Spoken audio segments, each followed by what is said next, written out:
بسم اللہ الرحمن الرحیم۔ السلام علیکم احباب، حضرت دیہا کلبی رضی اللہ عنہ نہایت خوبصورت تھے۔ تفسیر نگار لکھتے ہیں کہ آپ کا حسن اس قدر تھا کہ عرب کی عورتیں دروازوں کے پیچھے کھڑے ہو کر یعنی چھپ کر حضرت دیہا کلبی رضی اللہ عنہ کو دیکھا کرتی تھی، لیکن اس وقت آپ مسلمان نہیں ہوئے تھے۔ ایک دن سرور کونین تاجدار مدینہ حضرت محمد مصطفیٰ صلی اللہ علیہ وآلہ وسلم کی نظر جب حضرت دیہا کلبی پر پڑی، آپ نے حضرت دیہا کلبی کے چہرے کو دیکھا کہ اتنا حسین نوجوان ہے۔ آپ نے رات کو اللہ تعالیٰ کی بارگاہ میں دعا مانگی، یا اللہ اتنا خوبصورت نوجوان بنایا ہے، اس کے دل میں اسلام کی محبت ڈال دے، اسے مسلمان کر دے، اتنے حسین نوجوان کو جہنم سے بچا لے۔ رات کو آپ نے دعا فرمائی، صبح حضرت دیہا کلبی رضی اللہ عنہ آپ صلی اللہ علیہ وآلہ وسلم کی خدمت میں حاضر ہو گئے۔ حضرت دیہا کلبی کہنے لگے، اے اللہ کے رسول، بتائیں آپ کیا احکام لے کر آئے ہیں؟ آپ صلی اللہ علیہ وآلہ وسلم نے فرمایا، میں اللہ کا رسول ہوں اور اللہ واحد ہے، اس کا کوئی شریک نہیں۔ پھر توحید و رسالت کے بارے میں حضرت دیہا کلبی کو بتایا۔ حضرت دیہا نے کہا، اللہ کے نبی، میں مسلمان تو ہو جاؤں، لیکن ایک بات کا ہر وقت ڈر لگا رہتا ہے، ایک گناہ میں نے ایسا کیا ہے کہ آپ کا اللہ مجھے کبھی معاف نہیں کرے گا۔ آپ صلی اللہ علیہ وآلہ وسلم نے فرمایا، اے دیہا، بتاؤ تو نے کون سا ایسا گناہ کیا ہے؟ تو حضرت دیہا کلبی نے کہا، یا رسول اللہ، میں اپنے قبیلے کا سربراہ ہوں اور ہمارے ہاں بیٹیوں کی پیدائش پر انہیں زندہ دفن کیا جاتا ہے۔ میں کیونکہ قبیلے کا سردار ہوں، اس لیے میں نے 70 گھروں کی بیٹیوں کو زندہ دفن کیا ہے، آپ کا رب مجھے کبھی معاف نہیں کرے گا۔ اسی وقت حضرت جبریل امین حاضر ہوئے۔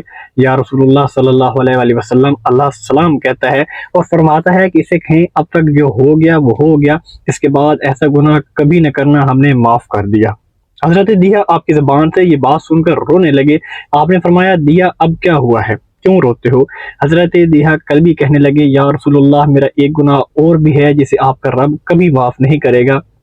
آپ صلی اللہ علیہ وآلہ وسلم نے فرمایا، دیہا کیسا گناہ بتاؤ؟ حضرت دیہا کلبی فرمانے لگے، یا رسول اللہ، میری بیوی حاملہ تھی اور مجھے کسی کام کی غرض سے دوسرے ملک جانا تھا۔ میں نے جاتے ہوئے بیوی کو کہا کہ اگر بیٹا ہوا تو اس کی پرورش کرنا، اگر بیٹی ہوئی تو اسے زندہ دفن کر دینا۔ دیہا روتے جا رہے ہیں اور واقعہ سناتے جا رہے ہیں۔ میں واپس بہت عرصہ بعد گھر آیا تو میں نے دروازے پر دستک دی، اتنے میں ایک چھوٹی سی بچی نے دروازہ کھولا اور پوچھا، کون؟ میں نے کہا، تم کون ہو؟ تو وہ بچی بولی، میں اس گھر کی مالک کی بیٹی ہوں، آپ کون ہیں؟ دیہا فرمانے لگے، یا رسول اللہ صلی اللہ علیہ وآلہ وسلم، میرے منہ سے نکل گیا، اگر تم بیٹی ہو اس گھر کے مالک کی تو میں مالک ہوں اس گھر کا۔ یا رسول اللہ، میرے منہ سے یہ بات نکلنے کی دیر تھی کہ چھوٹی سی اس بچی نے میری ٹانگوں سے مجھے پکڑ لیا اور بولنے لگی، بابا آپ کہاں چلے گئے تھے؟ بابا میں کس دن سے آپ کا انتظار کر رہی ہوں۔ حضرت دیہا کلبی روتے جا رہے ہیں اور فرماتے ہیں، اے اللہ کے نبی، میں نے بیٹی کو دھکا دیا اور جا کر بیوی سے پوچھا، یہ بچی کون ہے؟ بیوی رونے لگ گئی اور کہنے لگی، دیہا یہ تمہاری بیٹی ہے۔ یا رسول اللہ، مجھے تیرا ترس نہ آیا؟ میں نے سوچا میں قبیلے کا سردار ہوں، اگر اپنی بیٹی کو دفن نہ کیا تو لوگ کہیں گے کہ ہماری بیٹیوں کو دفن کرتا رہا اور اپنی بیٹی سے پیار کرتا ہے۔ دیہا کی آنکھوں سے اشک زاروں قطار نکلنے لگے۔ یا رسول اللہ، وہ بچی بہت خوبصورت، بہت حسین تھی، میرا دل کر رہا تھا اسے سینے سے لگا لوں، پھر سوچتا تھا کہیں لوگ بعد میں یہ باتیں نہ کہیں کہ اپنی بیٹی کی باری آئی تو اسے زندہ دفن کیوں نہیں کیا۔ میں گھر سے بیٹی کو تیار کروا کے نکلا تو بیوی نے میرے پاؤں پکڑ لیے، دیہا نہ مارنا اسے، دیہا یہ تمہاری بیٹی ہے، ماں تو آخر ماں ہوتی ہے۔ میں نے بیوی کو پیچھے دھکا دیا اور بچی کو لے کر چل پڑا۔ راستے میں میری بیٹی نے کہا، بابا مجھے نانی کے گھر لے کر جا رہے ہو؟ بابا کیا مجھے کھلونے لے کر دینے جا رہے ہو؟ بابا ہم کہاں جا رہے ہیں؟ دیہا کلبی روتے رہ جاتے ہیں اور واقعہ سناتے جاتے ہیں، یا رسول اللہ، میں بچی کے سوالوں کا جواب ہی نہیں دیتا تھا، وہ پوچھتی جا رہی ہے، بابا کدھر چلے گئے ہیں؟ کبھی میرا منہ چومتی ہے لیتی ہے لیکن میں کچھ نہیں بولتا۔ ایک مقام پر جا کر میں نے اسے بٹھا دیا اور خود اس کی قبر کھودنے لگا۔ آقا کریم صلی اللہ علیہ وآلہ وسلم دیہا کی زبان سے واقعہ سنتے جا رہے ہیں اور روتے جا رہے ہیں۔ میری بیٹی نے جب دیکھا کہ میرا باپ دھوپ میں سخت کام کر رہا ہے تو اٹھ کر میرے پاس آئی، اپنے گلے میں جو چھوٹا سا دوپٹہ تھا وہ اتار کر میرے چہرے سے ریت صاف کرتے ہوئے کہتی ہے، بابا دھوپ میں کیوں کام کر رہے ہیں؟ چھاؤں میں آ جائیں۔ بابا یہ کیوں کھود رہے ہیں اس جگہ؟ بابا گرمی ہے، چھاؤں میں آ جائیں۔ اور ساتھ ساتھ میرا پسینہ اور مٹی صاف کرتی جا رہی ہے، لیکن مجھے ذرا ترس نہ آیا۔ آخر جب قبر کھود لی تو میری بیٹی میرے پاس آئی، میں نے دھکا دے دیا، وہ قبر میں گر گئی اور میں ریت ڈالنے لگ گیا۔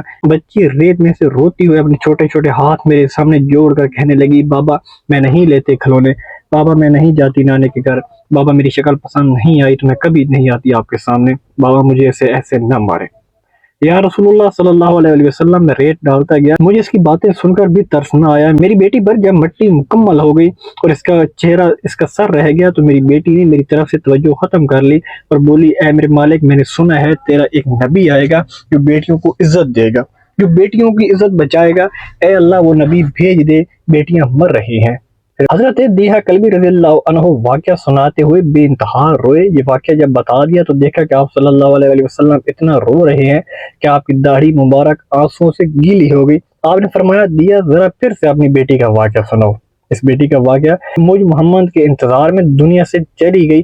آپ نے 3 دفعہ یہ واقعہ سنا اور اتنا روئے کہ آپ کو دیکھ کر صحابہ کرام رضی اللہ عنہ رونے لگے اور کہنے لگے، اے دیہا کیوں رلاتا ہے ہمارے آقا کو، ہم سے برداشت نہیں ہو رہا۔ آپ نے حضرت دیہا سے 3 بار واقعہ سنا تو حضرت دیہا کی رو رو کر کوئی حالت نہ رہی۔ اتنے میں حضرت جبرائیل امین حاضر ہوئے اور فرمایا، یا رسول اللہ صلی اللہ علیہ وسلم، اللہ سلام کہتا ہے اور فرماتا ہے کہ اے محبوب صلی اللہ علیہ وسلم، دیہا کو کہہ دیں کہ وہ اس وقت تھا جب آپ نے اللہ اور آپ کو نہیں مانا تھا، اب مجھ کو اور آپ کو اس نے مان لیا ہے تو دیہا کا یہ گناہ بھی ہم نے معاف کر دیا۔ اس کے بعد آپ صلی اللہ علیہ وسلم نے فرمایا کہ اس نے 2 بیٹیوں کی کفالت کی، انہیں بڑا کیا، ان کے فرائض ادا کیے، وہ قیامت کے دن میرے ساتھ اسی طرح ہوگا جس طرح شہادت کی اور ساتھ والی انگلی آپس میں ہے۔ احباب میں امید کرتا ہوں آج کی ویڈیو آپ کو اچھی لگی ہوگی۔ اگر ویڈیو پسند ہے پلیز میری ویڈیو کو لائک اور میرے چینل کو لازمی سبسکرائب کرنا اور بیل آئیکن کے بٹن پر کلک کر کے آل پر کلک کر دینا تاکہ ہر آنے والی نئی ویڈیو کو نوٹیفیکیشن آپ تک پہنچ سکے۔ ملتے ہیں انشاءاللہ نیکسٹ ویڈیو میں، تب تک محمد اسلام کو دیجیے اجازت، اللہ حافظ۔